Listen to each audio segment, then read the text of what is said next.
खबरों का सारथी। नमस्कार, मैं हूं वंदना पांडे और आप देख रहे हैं के न्यूज इंडिया। बुलेटिन की शुरुआत करेंगे उससे पहले हेडलाइंस।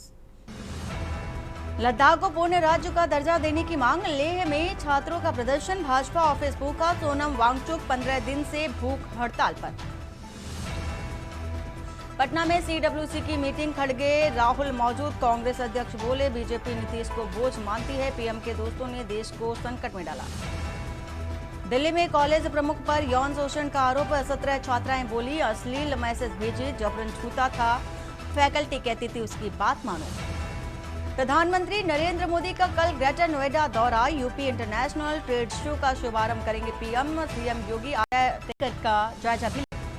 पंजाब में खाली राज्यसभा सीट पर चुनाव की घोषणा। नामांकन 6 अक्टूबर से 24 अक्टूबर को वोटिंग। केजरीवाल कर चुके हैं इनकार। एयरफोर्स से 26 सितंबर को रिटायर्ड होगा मिग-21। 2 जंग लड़ी और कारगिल में दुश्मनों के छक्के छुड़ाए। आप देख रहे हैं के न्यूज, खबरों का सारथी। और खबर आपको बताने जा रहे हैं, प्रधानमंत्री नरेंद्र मोदी का कल ग्रेटर नोएडा दौरा है। यूपी इंटरनेशनल ट्रेड शो का शुभारंभ करेंगे। पीएम के आने से पहले सीएम योगी आज तैयारी का जायजा भी लेंगे। सुरक्षा को लेकर 7 जोन और 37 सेक्टर में बांटा गया है पूरा एरिया और 7 डीसीपी, 15 एसपी और 50 एसीपी संभालेंगे कमान। 2500 पुलिसकर्मी, 7 पीएसी और 1 आरआरएफ की कंपनी भी मोर्चा संभालेगी। सीएम योगी सहित कई मंत्री और विदेशी लोग भी इस दौरान मौजूद रहेंगे।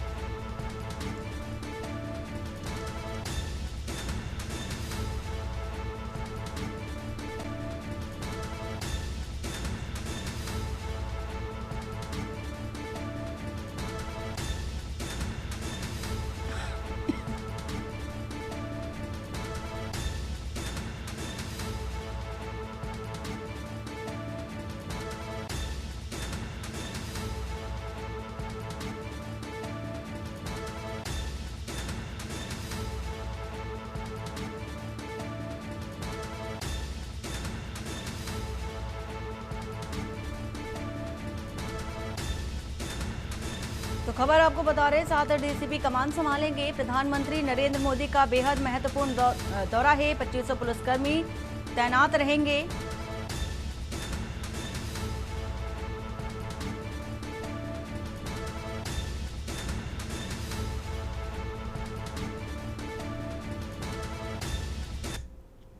आपको खबर बता रहे हैं, इसी माह बांटी जाएगी छात्रवृत्ति। सितंबर को छात्रों को मिलेगी छात्रवृत्ति और 6 लाख से अधिक छात्र छात्राओं को लाभान्वित भी किया जाएगा। सीएम योगी इंदिरा गांधी प्रतिष्ठान में छात्रवृत्ति बांटेंगे। पूर्व में फरवरी मार्च में बांटी जाती रही है छात्रवृत्ति। विभागों ने छात्रवृत्ति वितरण की साझा तैयारी भी की है। पूरी रणनीति जो है वो तैयारी की जो रणनीति बनाई गई है उसे साझा किया गया है। पिछले साल 59 लाख विद्यार्थियों को छात्रवृत्ति मिली थी। 2025 में 70 लाख से अधिक विद्यार्थियों को लाभान्वित किया जाएगा।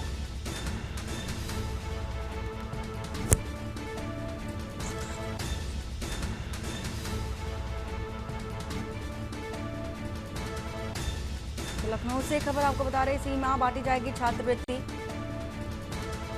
और 26 सितंबर को छात्र छात्राओं को छात्रवृत्ति मिलेगी। 4 लाख से अधिक छात्र छात्राओं को लाभान्वित भी किया जाएगा।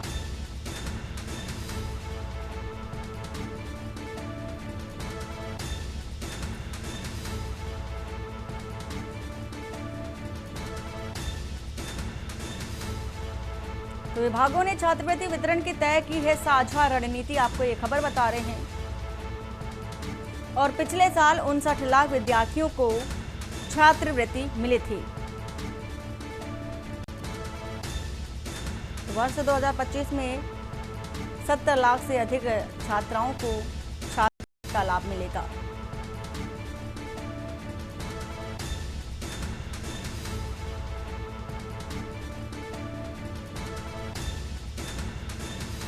तो 4 लाख छात्र छात्राओं को लाभान्वित किया जाएगा। सीएम योगी इंदिरा गांधी प्रतिष्ठान में छात्रवृत्ति बांटेंगे।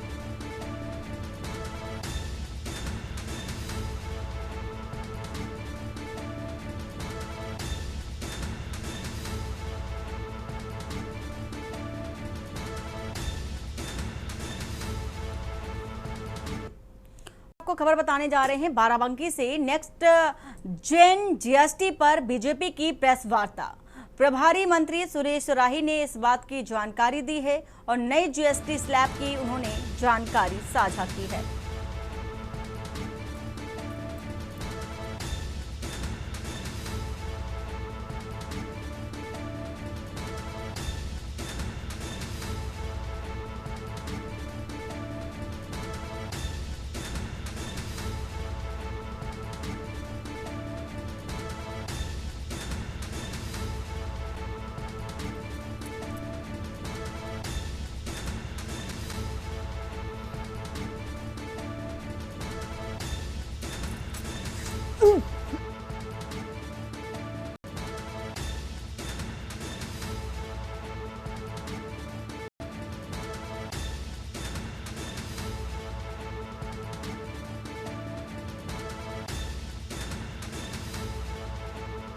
तैयार किया गया जीएसटी ढांचा, आम जनता को मिलेगा सीधा लाभ। सुरेश राही का कहना है जीएसटी सुधारों से व्यापार और उपभोक्ता दोनों को राहत और सरल और पारदर्शी कर प्रणाली की दिशा में कदम बताया जा रहा है। प्रेस वार्ता में बड़ी संख्या में लोग मौजूद रहे हैं। विकास और सुविधा के लिए जीएसटी में ये बदलाव लाया गया है।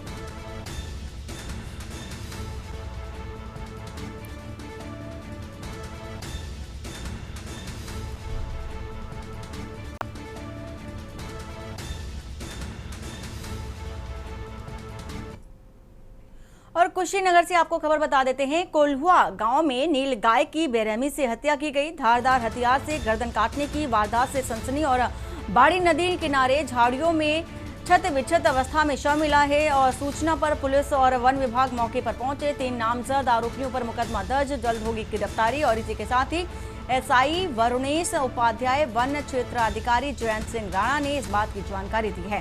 कार्रवाई की जानकारी दी गई है और शारदीय नवरात्रि में नृशंस हत्या से लोगों में गुस्सा भी देखा जा रहा है। पोस्टमार्टम के बाद जेसीबी से शव को दफन किया गया।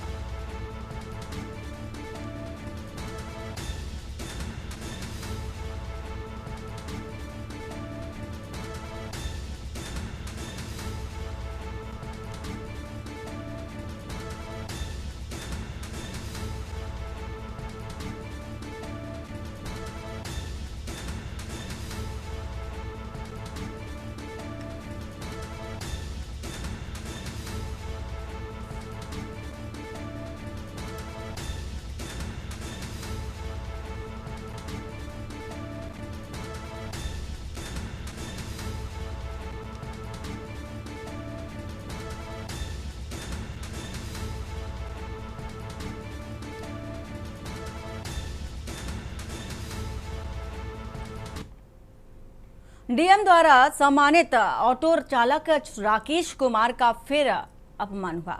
अभी कुछ दिन पहले कानपुर जिला अधिकारी द्वारा राकेश सोनी को सम्मानित गया था। कारण यह था कि इस ऑटो चालक को ट्रैफिक पुलिस द्वारा किए गए उत्पीड़न के कारण आहत होकर के कानपुर जिला अधिकारी से इच्छा मृत्यु की मांग की थी, जिस पर कानपुर जिला अधिकारी जितेंद्र प्रताप सिंह ने इनको सम्मानित करते हुए गणतंत्र दिवस के दिन इनको झंडारोहण कर सम्मानित किया गया। और अभी कुछ ही दिन बीते थे कि दोबारा टीएसआई प्रदीप शर्मा द्वारा इनके साथ मारपीट की गई और गालियां देकर सम्मानित किया गया, जिस पर राकेश सोनी दोबारा जिलाधिकारी कानपुर नगर के पास जाकर न्याय की गुहार लगा रहा है।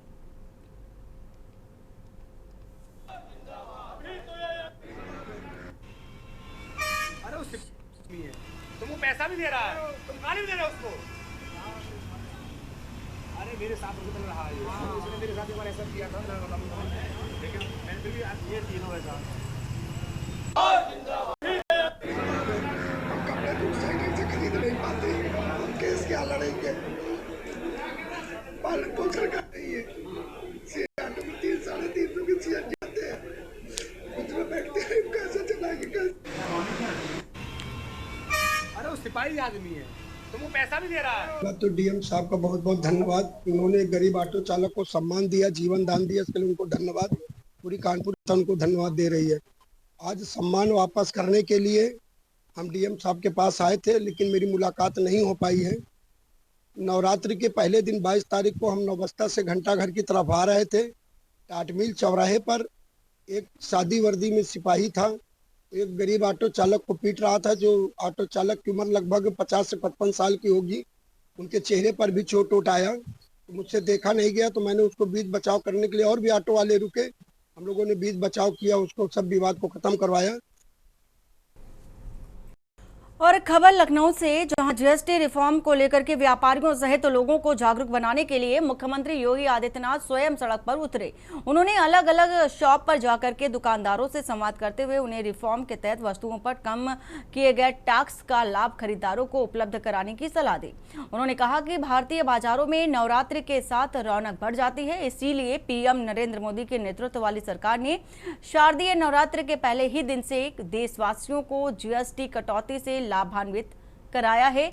मुख्यमंत्री ने कहा 2017 में जीएसटी ने वन नेशन वन टैक्स के तहत देशवासियों को 17 तरह के करों के मकड़जाल से निजात दिलाई, साथ ही देश की अर्थव्यवस्था को मजबूती से भी, जिससे जो अर्थव्यवस्था है वो मजबूत हो सके। देश में 22 लाख करोड़ का जीएसटी कलेक्शन हुआ। देश का जीएसटी कलेक्शन बताया जा रहा है 1,15,000 करोड़ के ऊपर पहुंच चुका है। जीएसटी रिफॉर्म से कीमतों में गिरावट को लेकर के देशवासी मोदी सरकार के प्रति आभार भी जता रहे हैं। सीएम ने दुकानदारों को मूल्य सूची सार्वजनिक करने की सलाह दी। कहा कि दरें घटने से निश्चित तौर पर खरीदारों को संख्या बढ़ेगी और जिससे कि दुकानदारों को भी लाभ मिल सकेगा।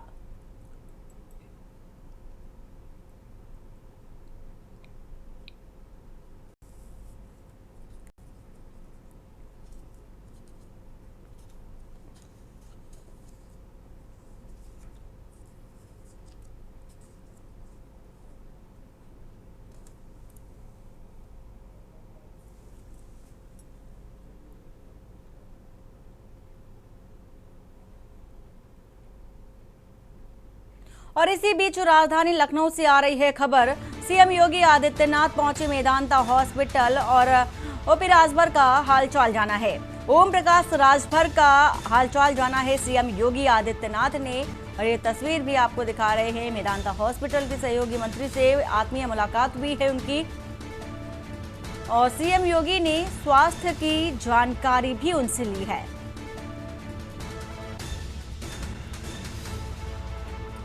और उनके साथ मंत्री सुरेश खन्ना की मौजूदगी भी देखी जा सकती है। सीएम योगी ने स्वास्थ्य की जानकारी ली है ओपी राजभर से। प्रभु श्री राम से शीघ्र स्वास्थ्य लाभ की कामना भी की। सीएम योगी ने एक्स पर पोस्ट कर इस बात की जानकारी दी है। तो लखनऊ से खबर आपको बता रहे हैं। सीएम योगी पहुंचे मेदांता हॉस्पिटल, ओपी राजभर का हालचाल जाना है।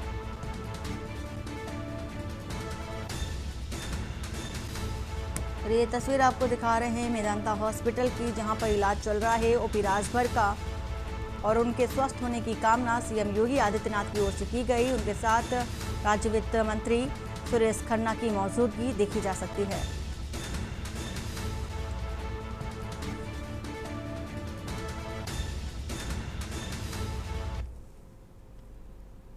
ललितपुर में बजाज फाइनेंस में फर्जीवाड़े का एक बड़ा मामला सामने आया और इस मामले में पुलिस ने जांच के बाद 2 युवकों को गिरफ्तार किया है, जिन्होंने फर्जी दस्तावेजों के जरिए दूसरों के नाम पर 1 करोड़ से अधिक का लोन लिया था। और इस धोखाधड़ी में शामिल 2 युवकों को पुलिस ने पहले ही गिरफ्तार कर लिया था। पुलिस की जांच के दौरान फर्जी मोहर और दस्तावेज बनाने वाले शिवम राठौर को भी दोषी मानते हुए गिरफ्तार किया गया। शिवम की गिरफ्तारी से आहत होकर के उनके पिता लक्ष्मी नारायण राठौर ने टीकमगढ़ मध्य प्रदेश में आत्महत्या कर ली और इस दुखद घटना से पूरे शहर में हंगामा मच गया। मृतक के परिवार वालों ने पुलिस की कार्यशैली पर सवाल सवाल उठाते हुए न्याय की मांग की है। उन्होंने शव को इलाइट चौराहे पर रख करके रास्ता जाम कर दिया, जिससे करीब 2 घंटे तक यातायात बाधित रहा और बाद में पुलिस अधिकारियों के समझाने और कार्रवाई का आश्वासन देने के बाद ही जाम खोला गया और अंतिम संस्कार किया गया। इस मामले में कई सामाजिक और राजनीतिक संगठन मृतक के परिवार के समर्थन में आए। समाजवादी पार्टी और कांग्रेस के नेताओं ने जिलाधिकारी को ज्ञापन सौंपकर पुलिस के खिलाफ सख्त कार्रवाई की मांग की है। इसमें पूर्व केंद्रीय मंत्री प्रदीप जैन, आदित्य और पूर्व सांसद चंद्रपाल यादव जैसे नेता भी शामिल थे, जिन्होंने मृतक के परिजनों को सांत्वना दी। जनता और राजनीतिक दबाव के बाद पुलिस अधीक्षक ने इस मामले में तत्काल कार्रवाई की और उन्होंने विवेचना अधिकारी उप निरीक्षक कमलेश कुमार को भी निलंबित कर दिया और इसके बाद कांस्टेबल विवेक राठौर को भी निलंबित किया गया। साथ ही शिवम राठौर की हथकड़ी नहीं खोलने पर मानवीय मूल्यों का उल्लंघन और कर्तव्य में लापरवाही मानते हुए 5 अन्य पुलिसकर्मियों को भी निलंबित किया गया है।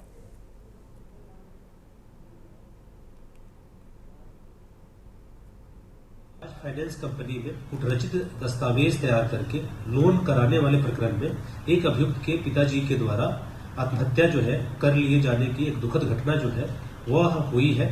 मेरी जो परिवारजन है उन सबसे मेरी वार्ता हुई। वार्ता में यह आया कि जो विवेचक है कमलेश प्रजापति और एक आरक्षी विवेक राठौर, इनके द्वारा जो है परिवारजनों से दुर्व्यवहार किया गया था। तत्काल प्रभाव से इन दोनों को जो है निलंबित कर दिया गया है। इसके अलावा जो शिवम राठौर जो पेरोल पे छूट करके आए थे और उनकी सुरक्षा में जो सुरक्षा गार्ड लगी हुई थी, उस गार्ड के द्वारा जो हथकड़ी नहीं खोला गया था, इसके लिए 5 अन्य पुलिसकर्मियों को जो है निलंबित कर दिया गया है और इस पूरे प्रकरण की जांच जो है वो एडिशनल एसपी को दी गई है और इसमें आगे की कार्रवाई जो है वो प्रचलित। मेरा नाम सत्यम राठौर है और मेरे परिवार को पुलिस द्वारा 15 तारीख से लगातार मानसिक और शारीरिक रूप से टॉर्चर किया जा रहा था। मेरे पापा को 15 तारीख को रात में डिटेन करके रखा बिना कोई कागजी कार्रवाई, बिना कोई सूचना के। उसके बाद दोपहर में भैया को डिटेन कर दिया। 16 तारीख को पापा को छोड़ दिया इस बिहाफ पे कि आप जी 1 घंटे के अंदर मोहर बना के दो, वरना तुम्हारे बेटे तो हम छोड़ ही नहीं रहे, तुम्हें भी और साथ में डाल देंगे और छोटे बेटे को भी डाल देंगे। फिर पापा ने 2-3 बजे बना के दे दी। उसके बाद खबर आई कि 50,000 रुपये भी साथ में चाहिए, तो एक फोटोकॉपी के लिफाफे में 50,000 रुपये और मोहर दोनों लेके गए थे। विवेक राठौर कार खास जो भी हो तो उनको दे दिए गए और वो लेके चले गए। शाम को 11 बजे वो रात में पैसे वापस कर देते हैं सारी को और कहते हैं कि यार तुम्हें तो कुछ नहीं हो पाएगा, अब तो जेल जाएगा। उसके बाद हम लोगों की कोई बात ही नहीं सुनी जा रही। हम कह रहे हैं कि कोर्ट में पेश कर दो हमें भैया को, चलो ठीक है, उन्होंने जो भी कहा, लेकिन वो लोग बिल्कुल बर्बरतापूर्वक मारते हुए हमारे घर पे लेके आए भैया को। गुंडागर्दी नहीं चलेगी, नहीं चलेगी, नहीं चलेगी।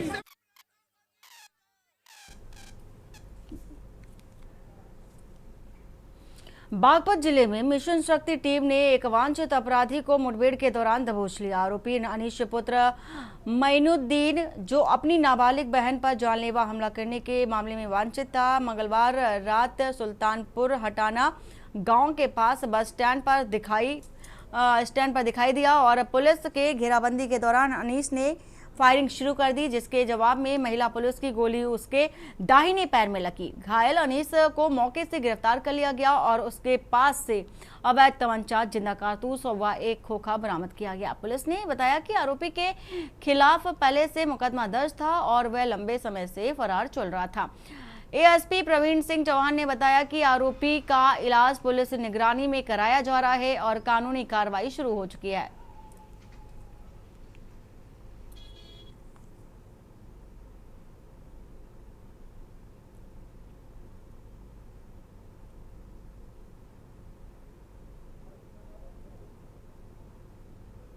बड़ौत की मिशन शक्ति टीम प्रभारी को मुखबिर द्वारा सूचना प्राप्त हुई कि कोतवाली बागपत में आज हुई घटना, जिसमें एक व्यक्ति द्वारा अपने नाबालिग बहन पर जान से मारने के लिए फायर किया था, उसमें वांछित अभियुक्त सुल्तानपुर हटाना गांव के पास बस स्टैंड के पास मौजूद है। पुलिस बल द्वारा तत्काल मौके की घेराबंदी की गई। अभियुक्त द्वारा पुलिस बल पर फायर किया गया। आत्मरक्षा जवाबी कार्रवाई में उक्त अभियुक्त के दाहिने पैर में गोली लगी है। जिसको उपचारार्थ अस्पताल ले जाया गया है। और इसी के साथ ही बलिया जिले के गढ़वार थाना क्षेत्र में एक नाबालिग छात्रा के साथ रिश्ते में चाचा द्वारा दुष्कर्म की घटना सामने आई, जिससे इलाके में हड़कंप मच गया। आरोपी ने छात्रा को स्कूल के बहाने बुलाकर बहला फुसलाकर एक कमरे में ले जाकर घटना को अंजाम दिया।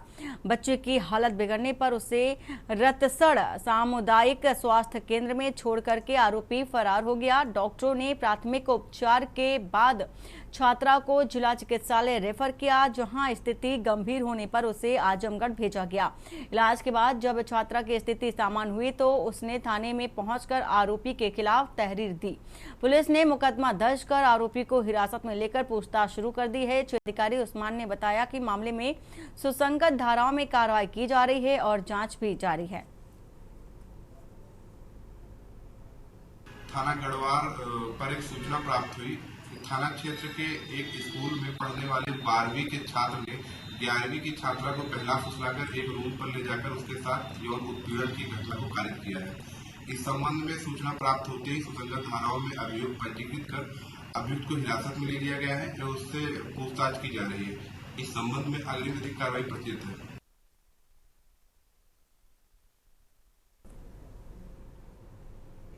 और मुरैना से खबर, पुलिस प्रशासन ने की बड़ी कार्रवाई। चंबल में पुलिस के लिए चुनौती बने शस्त्र लाइसेंस और एक साथ 300 शस्त्र लाइसेंस हथियारों को निलंबित किया गया। आपराधिक मामलों में नामजद लोगों के खिलाफ बड़ा एक्शन। और 28 अगस्त को एसपी ने 411 लोगों के निलंबन का प्रस्ताव भेजा था। एसपी ने शस्त्र लाइसेंस निलंबित करने का प्रस्ताव भेजा था। जिला दंडाधिकारी ने अब तक 282 लाइसेंस निलंबित किए हैं।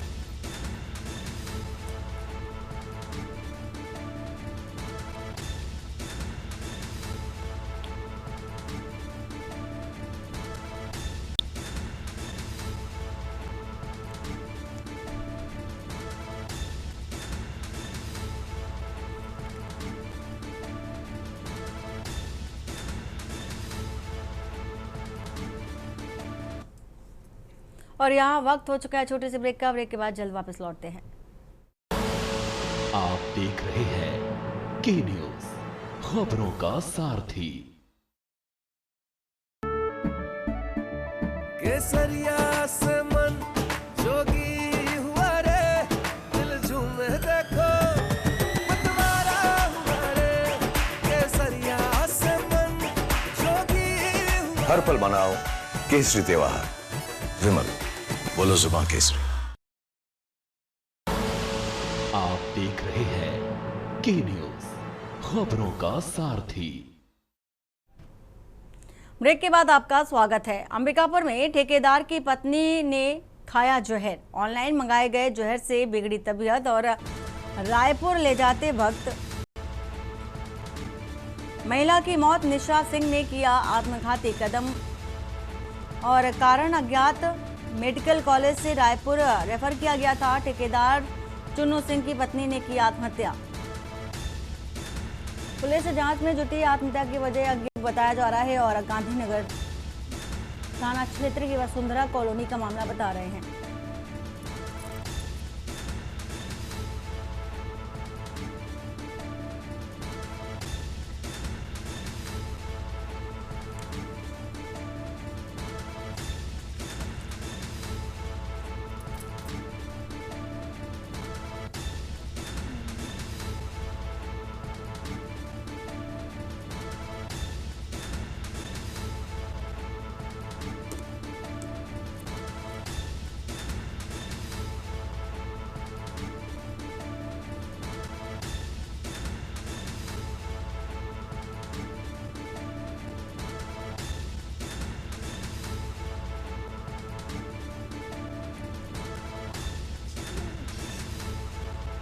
तो खबर आपको बता रहे हैं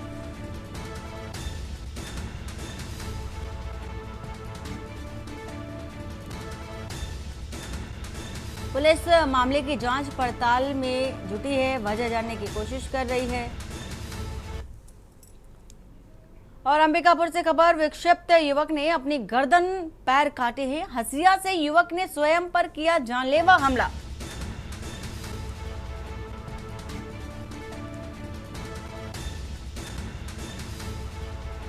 गंभीर हालत में युवक मेडिकल कॉलेज में भर्ती है। जारी है गंभीर रूप से घायल युवक का इलाज। और रायपुर थाना क्षेत्र के राजपुर का ये पूरा मामला आपको बता रहे हैं।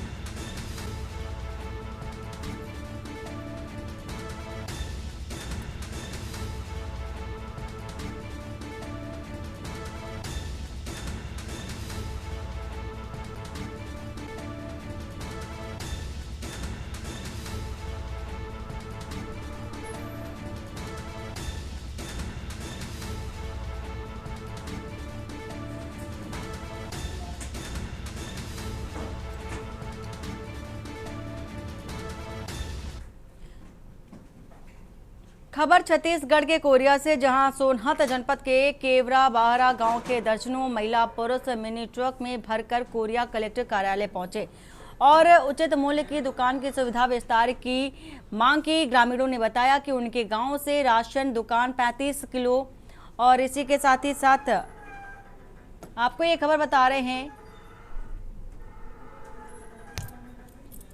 35 किलोमीटर की दूरी पर बता रहे हैं सड़कें खराब हैं और परिवहन के साधन बेहद सीमित हैं। बुजुर्गों और रोज कमाने खाने वाले लोगों को भारी परेशानी का सामना करना पड़ता है। कई बार उन्हें पैदल चलकर राशन लाना पड़ता है और रास्ते में रात बितानी पड़ती है। कलेक्टर ने ग्रामीणों को आश्वासन दिया है कि जल्द ही समस्या का समाधान किया जाएगा और राशन वितरण की व्यवस्था पर विचार किया जाएगा।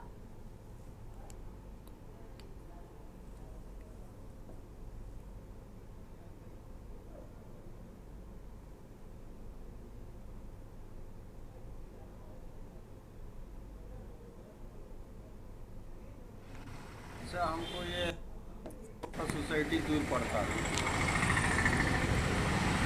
35 किलोमीटर और उसमें भी जंगल का रास्ता है, एकदम रेंगने लायक नहीं। और ऐसा बुजुर्ग लोग हैं, वो लोग चावल लेके कहाँ उतना दूर ले जा पाएंगे।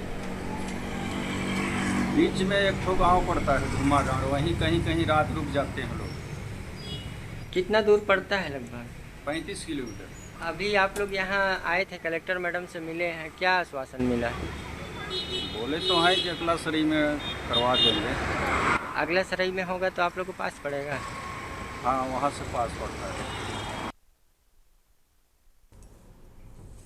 और खबर खैरगढ़ से बता रहे हैं, जहां जोहर छत्तीसगढ़ पार्टी ने बिजली बिल में बढ़ोतरी और लगातार हो रही कटौती के खिलाफ कलेक्टर के माध्यम से राज्यपाल को ज्ञापन सौंपा। जिला अध्यक्ष तेजस जांघेल के नेतृत्व में बड़ी संख्या में कार्यकर्ता शामिल हुए। पार्टी ने आरोप लगाया कि छत्तीसगढ़ बिजली उत्पादन में आत्मनिर्भर होते हुए भी उपभोक्ताओं को महंगे बिल और कटौती की मार झेलनी पड़ रही है। किसानों को राहत देने की मांग करते हुए कार्यकर्ताओं ने चेतावनी दी है कि यदि जल्द समाधान नहीं हुआ तो वे उग्र आंदोलन करेंगे।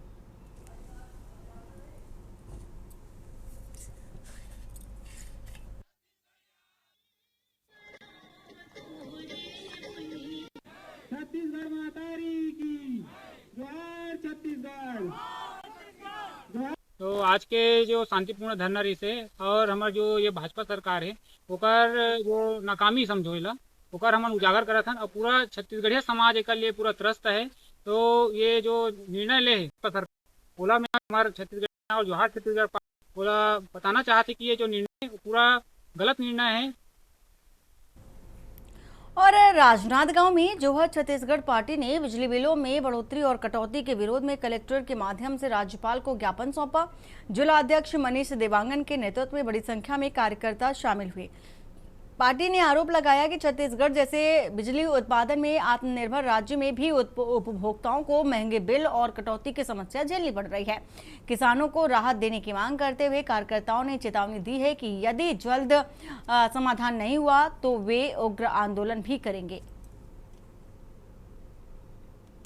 जी जोहार छत्तीसगढ़ पार्टी के केंद्रीय नेतृत्व द्वारा 23 सितंबर को पूरा प्रदेश में बिजली बिल के समस्या ले लेकर जो महंगाई और जो आए भाई बिजली बिल आए वो समस्या ले लेके पूरा प्रदेश स्तरीय आंदोलन के आह्वान करी। तो आंदोलन में प्रत्येक जिला मुख्यालय के सामने ये आंदोलन हुआ थे और ये आंदोलन के माध्यम से जोहार छत्तीसगढ़ पार्टी प्रत्येक आम जनता छत्तीसगढ़िया भाई बहनी मन की आवाज उठावा थे और ये मांग करे थे भाजपा सरकार से, केंद्र राज्य सरकार से कि हमरे राज्य के बिजली ला हम ही मन ला महंगा धन बेचो। ये छत्तीसगढ़िया मन के खून पसीना के कमाई के पैसा हरे।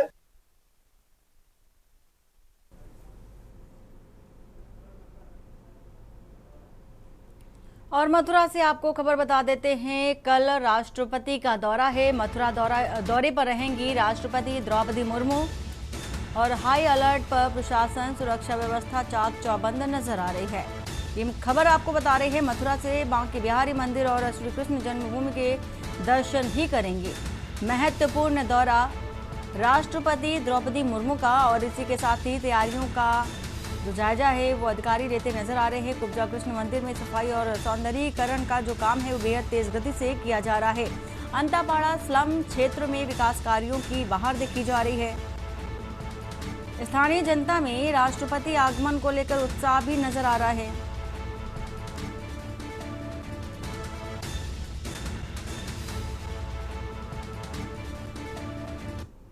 राष्ट्रपति द्रौपदी मुर्मू कल यहाँ मथुरा पहुँचेंगी, क्योंकि एक दिवसीय दौरा है जिनका। यहाँ पहुँचने के बाद वह बिहारी के बाद निधिवन, उसके बाद मथुरा में पहुँचेंगी, यहाँ जन्मभूमि दर्शन करेंगी। उसके बाद मैं आपको बता दूँ कि यह जो मंदिर है श्री कृष्ण कुब्जा जी का मंदिर है, जो कि ब्रज में बहुत ही सही छुपा हुआ था। जिस तरीके से यहाँ पे अगर ब्रज की बात करूँ तो जो ब्रजवासी हैं उनको भी इस मंदिर के बारे में कुछ भी जानकारी नहीं थी। मेरा नाम राजेश यादव। यहाँ पे कल राष्ट्रपति आएंगी, यहाँ पे जो ये मंदिर है कुब्जा के यहाँ दर्शन करने आएंगी। अब जिस तरीके से यहाँ पे प्रशासन द्वारा तैयारियाँ की जा रही हैं, इससे पहले क्या स्थिति यहाँ थी? इससे पहले यहाँ की हालत बहुत गंभीर थी और यहाँ पर एक खुला नाला है जो अब 3 सेट से ढक दिया गया है, और जितना काम यहाँ पे 5 दिन में हुआ है उतना यहाँ कभी नहीं हुआ है। और पिछले 8 साल में यहाँ यूपी गवर्नमेंट रही और वो काफ़ी आस्था की बात करते हैं, लेकिन उन्होंने कभी यहाँ पे इस मंदिर के बारे में कभी नहीं देखा। और उससे पहले 8 साल पहले जी अखिलेश यादव जी की सरकार में ये पूरा रोड यहाँ अंतापाड़ी से लेके और GIC चौराहे तक उन्हीं की सरकार में बना हुआ है। पहले इधर बहुत बड़े बड़े गड्ढे थे। बीजेपी सरकार आने के बाद यहाँ पे कोई काम नहीं हुआ है। यहाँ पे कोई काम नहीं हुआ है। उसके बाद राष्ट्रपति आ रही है तो इसलिए काम हो रहा है। हाँ, इसलिए काम हो रहा है, उससे पहले कोई काम नहीं थे। और अब ये काम जितने भी हुए 5 दिन में हुए, महामहिम राष्ट्रपति जी के आने के संदेश के बाद में। यहाँ पे आप हमारे साथ थे, उन्होंने बताया कि जिससे यहाँ पे जो राष्ट्रपति हैं उनके आने की खबर मिलते ही प्रशासन अलर्ट मोड पर हुआ है। यहाँ पे जो तैयारियां हैं वो लगातार की जा रही हैं। जिस तरीके से यहाँ पे जो पंचकोशीय परिक्रमा है, इनका कहना है कि 8 साल जब अखिलेश की सरकार थी तब यहाँ पे काम हुए थे, उसके बाद यहाँ पे किसी प्रकार से कोई ध्यान नहीं दिया जाता। ये कि स्लम बस्ती है, यहाँ के जो रोड है, ये जो गंदा नाला है वही लगातार बहता रहता है, लेकिन किसी प्रकार से यहाँ प्रशासन द्वारा, नगर निगम द्वारा कोई कार्य नहीं किए जाते। यहाँ पे राष्ट्रपति के आगमन की सूचना मिलने के बाद इस जगह का और मंदिर का जो उद्धार हुआ है, देखा जाए तो जिस तरीके से राष्ट्रपति के आने की खबर मिलने के बाद यहाँ एक वरदान साबित हुआ है, जिससे कि जो मंदिर का और जो क्षेत्र, ये जो क्षेत्र है इसका कायाकल्प हो रहा है। मैं अपने सहयोगी सुशील चौधरी के निर्वत करता हूँ। और आपको बता देते हैं, अम्बाला शहर स्थित मां दुख भंजनी मंदिर के तीसरे नवरात्रे के अवसर पर मां चंद्रघंटा का दूध से स्नान करवाने की सदियों पुरानी परंपरा निभाई गई है। सुबह से ही मंदिर में श्रद्धालुओं की भीड़ दिखी और भक्त श्रद्धा के साथ मां का दूध स्नान करवाया और भजन कीर्तन में झूमते भी नजर। ऐसी मान्यता है कि जो महिला इस दिन मां का दूध स्नान करवाती है उसे दूधो नहो पूतो फलो का आशीर्वाद भी प्राप्त होता है।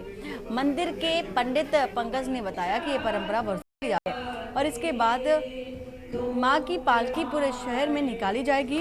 कल मंदिर में विशेष ताजपोशी कार्यक्रम भी आयोजित होंगे। भक्तों ने बताया कि वे हर नवरात्र में यहां आते हैं और मां की कृपा से उनकी सभी मनोकामनाएं पूर्ण होती हैं।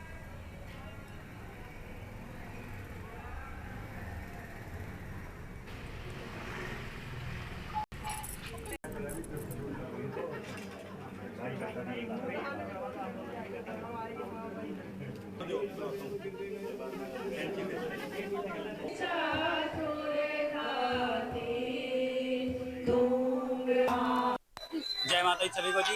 ये मंदिर बहुत प्रसिद्ध है, बहुत पुराना है जी। हम इतने सालों से मनोकामना पूरी होती है जी, और सभी ज्यादा से ज्यादा लोग आए यहाँ पे, बहुत अच्छी बात होती है।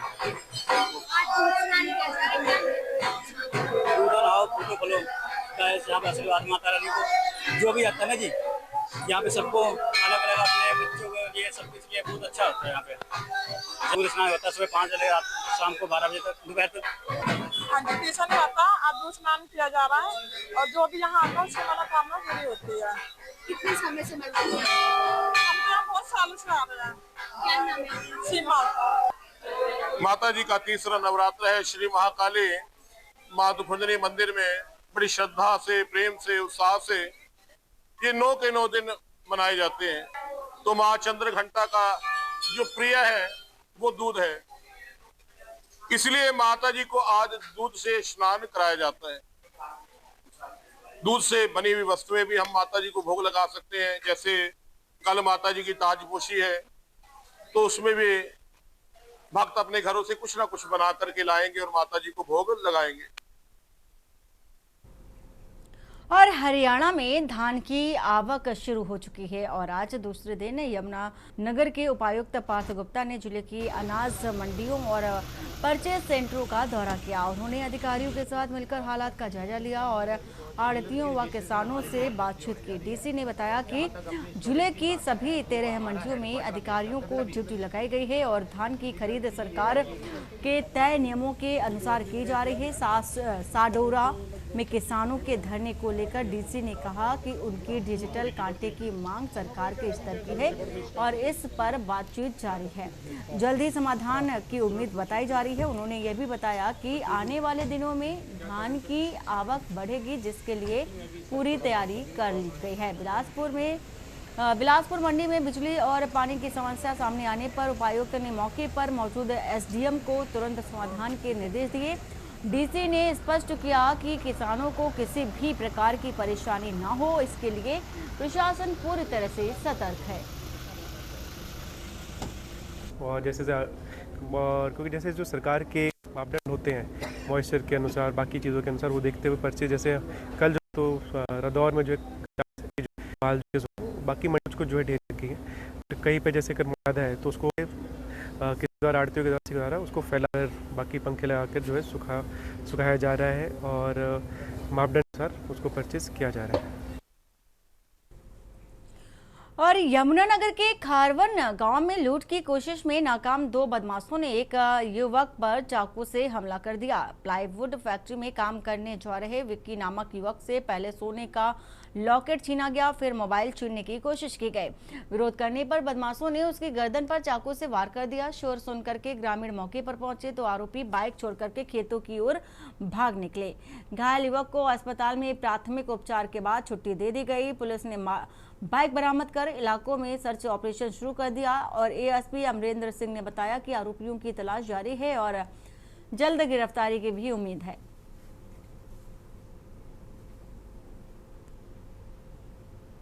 अभी एक खारवन में एक स्नैचिंग की घटना की न्यूज़ आई थी, तो उसी में एक जो है कुछ सस्पेक्ट इसी एरिया में देखे गए थे, जिससे चलते हमने सर्च एंड काउंटिंग यहाँ पे चलाया।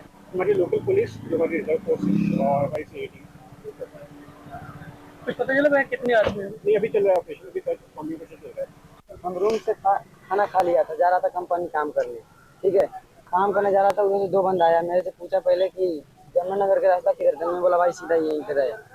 उसने गाड़ी घुमाया, एक बंदा उतरा बाइक से, चाकू भी रहा मेरे पे, गर्दन में सोना काट लिया, मोबाइल छीन रहा था, मोबाइल नहीं दिया, इसीलिए गर्दन पे चाकू मार।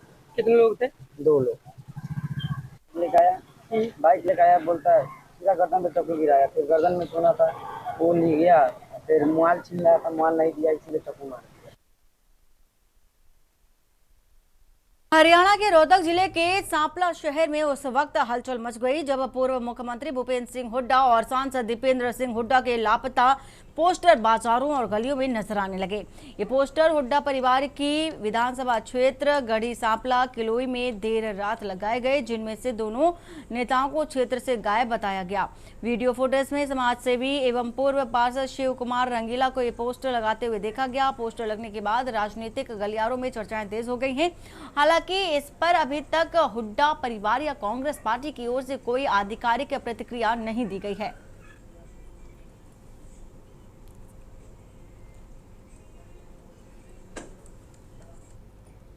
खबर रोहतक से, जहां हरियाणा वीर एवं शहीदी दिवस के अवसर पर उपायुक्त सचिन गुप्ता ने महर्षि दयानंद विश्वविद्यालय के समीप युद्ध स्मारक पर पुष्प चक्र अर्पित कर शहीदों को श्रद्धांजलि दी। पुलिस टुकड़ी ने शस्त्र झुकाकर सलामी दी और धुन बजाकर सम्मान प्रकट किया। उपायुक्त ने कहा कि शहीद देश की एकता और अखंडता के लिए अपने प्राण न्यौछावर कर प्रेरणा के स्रोत बने हैं।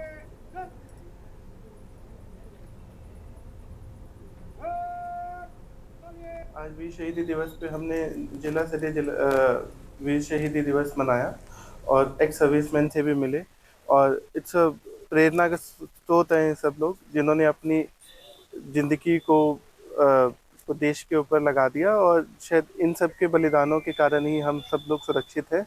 और मैं आने वाली पीढ़ियों को, सब यंग जनरेशन को भी यही कहना चाहूँगा कि हम इन सब से प्रेरणा लें और ज़्यादा से ज़्यादा लोग अलग अलग एक्टिविटीज़ में कंट्रीब्यूट करें और देश के उन्नति में सहयोग दें। खबर हरियाणा की नारायणगढ़ से है, जहां बनौदी टोल प्लाजा पर मंगलवार को किसानों ने जोरदार विरोध प्रदर्शन करते हुए टोल फ्री करा दिया। किसानों की मांग है कि टोल प्लाजा के आसपास के गांव के निवासियों और किसान पदाधिकारियों को टोल से पूरी तरह छूट दी जाए।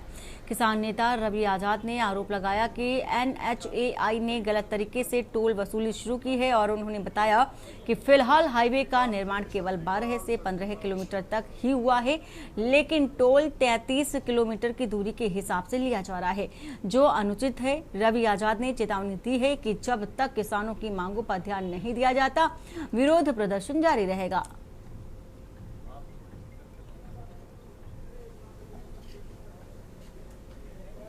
NHAI को कहा है कि इसको तत्काल टोल को भी बंद करिए और आगे रास्ता भी बंद करवाइए। अब एक्टिविटी नहीं, टोल नहीं, आम जनता को भी ये बात समझनी पड़ेगी। कानून बना करके जेब काटी जा रही है।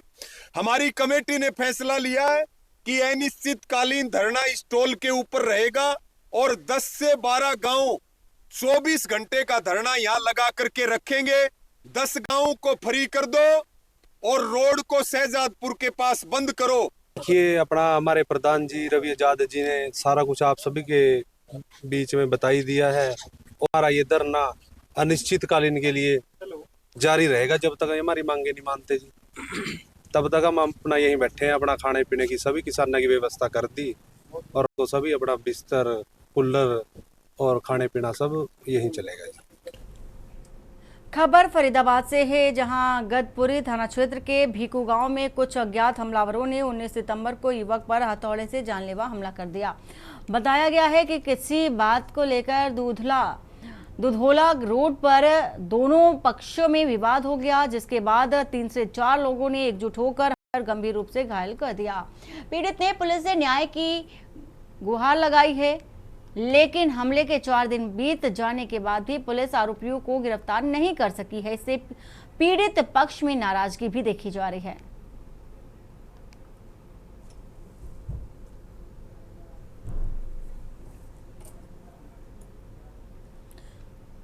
और पिहोवा में आयोजित राइस मिलर सम्मेलन में खाद्य आपूर्ति, नागरिक एवं उपभोक्ता मामले विभाग के राज्य मंत्री राजेश नागर ने व्यापारियों से मुलाकात की और उनकी मांगों पर सरकार की सहमति की जानकारी भी दी गई। उन्होंने बताया कि मुख्यमंत्री नायब सिंह सैनी ने बोनस और होर्डिंग चार्ज जैसी प्रमुख मांगों को स्वीकार कर लिया है और वर्ष 2024-25 के लिए जो होर्डिंग है, होर्डिंग चार्ज माफ कर दिया गया है। राज्य मंत्री ने आश्वासन दिया है कि इस सीजन में व्यापारियों और किसानों को किसी भी प्रकार की परेशानी नहीं आने दी जाएगी।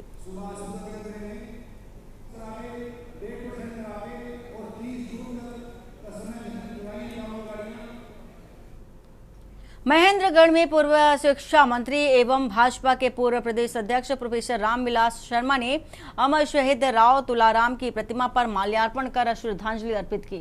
उन्होंने राव तुलाराम की वीरता को याद करते हुए देश की एकता और बनाए रखने का संकल्प दोहराया। प्रोफेसर शर्मा ने प्रधानमंत्री नरेंद्र मोदी द्वारा घोषित नए जीएसटी ढांचे को जनहित में उठाया और नया कदम ये बताया गया है। उन्होंने कहा कि अब स्लैब यानी कि 5% और 18% में रहेगा, जिससे अनाज, दवाइयां, साबुन, टूथपेस्ट जैसी वस्तुएं, आवश्यक जरूरी जो चीजें हैं, टैक्स फ्री या न्यून दर में कम आएंगी। इससे आम जनता को सीधी राहत भी मिलेगी। उन्होंने कहा कि दीपावली से पहले लोगों में इस फैसले को लेकर उत्साह है।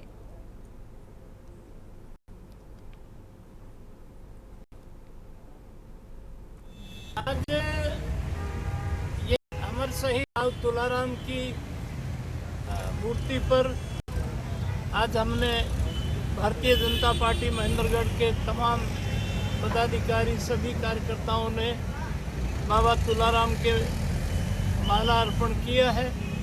1857 का जो स्वतंत्रता संग्राम था। खबर रेवाड़ी से, जहां कांग्रेस के पूर्व विधायक चिरंजीव राव ने भाजपा के मौजूदा विधायक लक्ष्मण यादव पर निशाना साधते हुए गंभीर आरोप लगाए।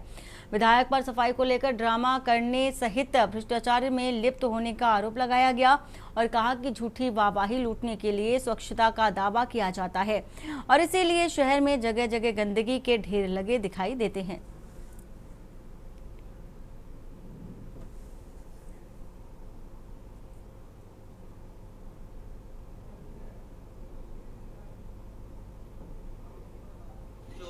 गड्डी छोड़ अभियान की शुरुआत हमारे जो जिला अध्यक्ष हैं, जो नवनियुक्त बने हैं सुभाष छाबड़ी जी, इनकी अध्यक्षता में आज। और कानपुर के डीएवी कॉलेज में आज डीएवी कॉलेज एवं छात्रावास कर्मचारी संघ समिति के चुनाव संपन्न होने थे। कर्मचारियों ने चुनाव के लिए तैयारी भी कर ली थी, मगर डीएवी कॉलेज के प्राचार्य ने चुनाव ना हो उससे पहले डीएवी कॉलेज का मुख्य द्वार बंद कर दिया। गेट बंद होने के बाद आक्रोशित कर्मचारियों ने गेट पर ही धरना प्रदर्शन करना शुरू कर दिया। धरना दे रहे समिति के पदाधिकारी ने प्राचार्य के खिलाफ नारेबाजी की और आरोप लगाया कि प्राचार्य चुनाव नहीं होने देना चाहते। 1 वर्ष से चुनाव टाल रहे थे। अब नामांकन प्रक्रिया पूरी हो चुकी है। देर रात को फर्जी लेटर जारी कर चुनाव को रोकने का प्रयास किया गया, पर अब पदाधिकारी प्रशासन से बात करेंगे और चुनाव प्रक्रिया को संपन्न कराएंगे।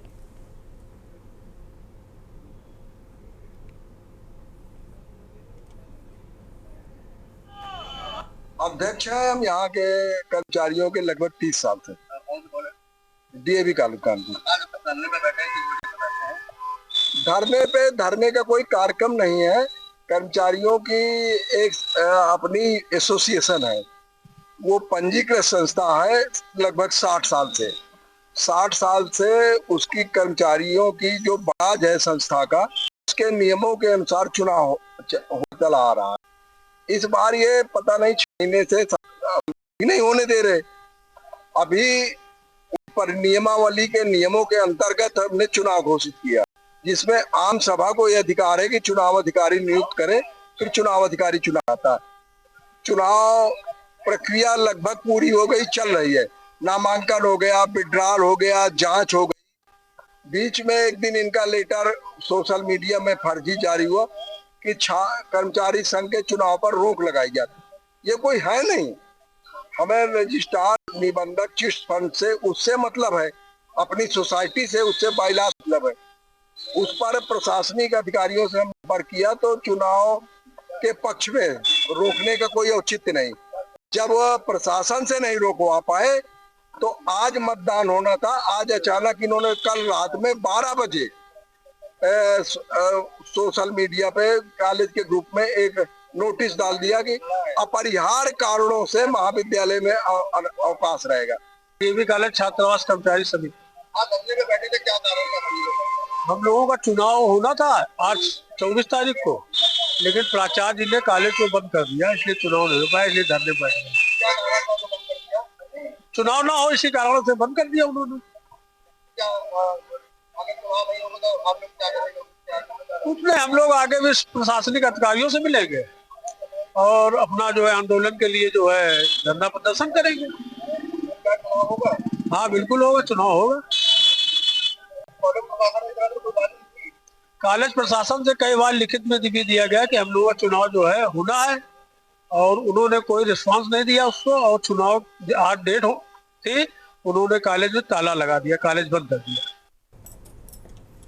किशनगंज के शहीद अशफाक उल्ला खां स्टेडियम में एनडीए का कार्यकर्ता सम्मेलन आयोजित हुआ और जिसमें से भाजपा के नेतृत्व में गठबंधन दलों के कई बड़े नेता शामिल हुए।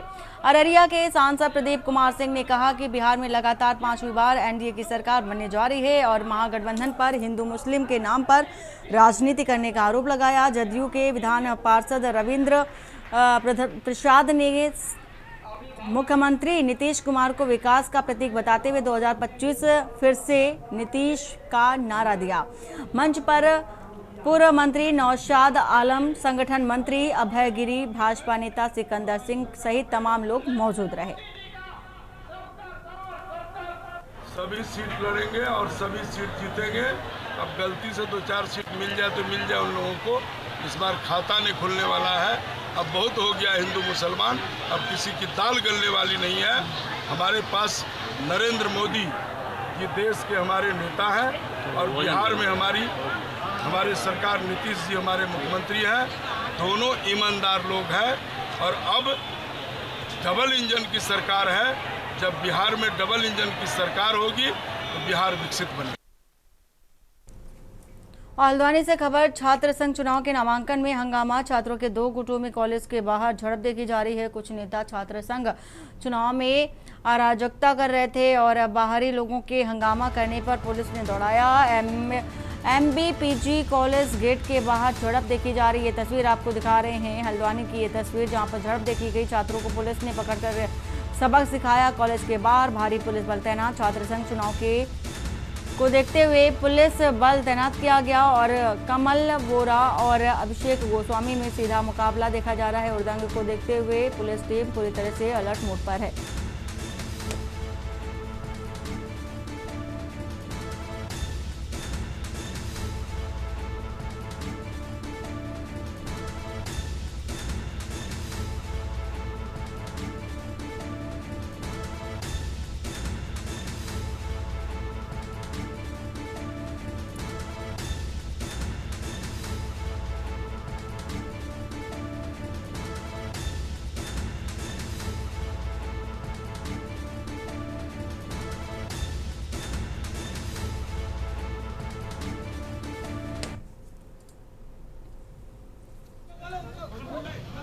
और इसी बीच बड़ी खबर आपको बता देते हैं, हमीरपुर से खबर आपको बता रहे हैं। दारोगा का युवक को थप्पड़ जड़ते हुए वीडियो वायरल हुआ है।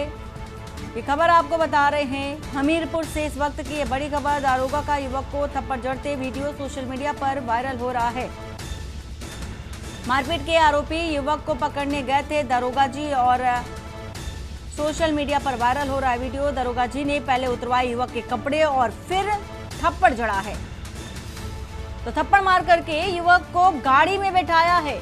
ये खबर आपको बता रहे हैं हमीरपुर से खबर। दारोगा का कारनामा सीसीटीवी कैमरे में कैद हो गया है और वो वीडियो सोशल मीडिया पर भी चर्चा का विषय बना है। थाना बीमार में तैनात है दारोगा विजय बहादुर यादव। मारपीट करने पर उतारू और बीमार थाना गुनी मामला है। तस्वीर को दिखा दारोगा विजय बहादुर का वीडियो वायरल हो रहा है। साथ ही दारोगा का युवक को पीटते ये वीडियो सोशल मीडिया पर वायरल हो रहा है। युवक के कपड़े उतरवाए और उसको पीटा गया है। तो हम बता इस वक्त की दारोगा ने पहले युवक के कपड़े उतरवाए फिर थप्पड़ पे थप्पड़ जड़े हैं। थप्पड़ मारकर आरोपी युवक को गाड़ी में बैठा लिया। और बुलेटिन में फिलहाल इतना ही। बाकी की खबरों के लिए बने रहिए आपके न्यूज़ इंडिया के साथ। नमस्कार। आप देख रहे हैं के न्यूज़।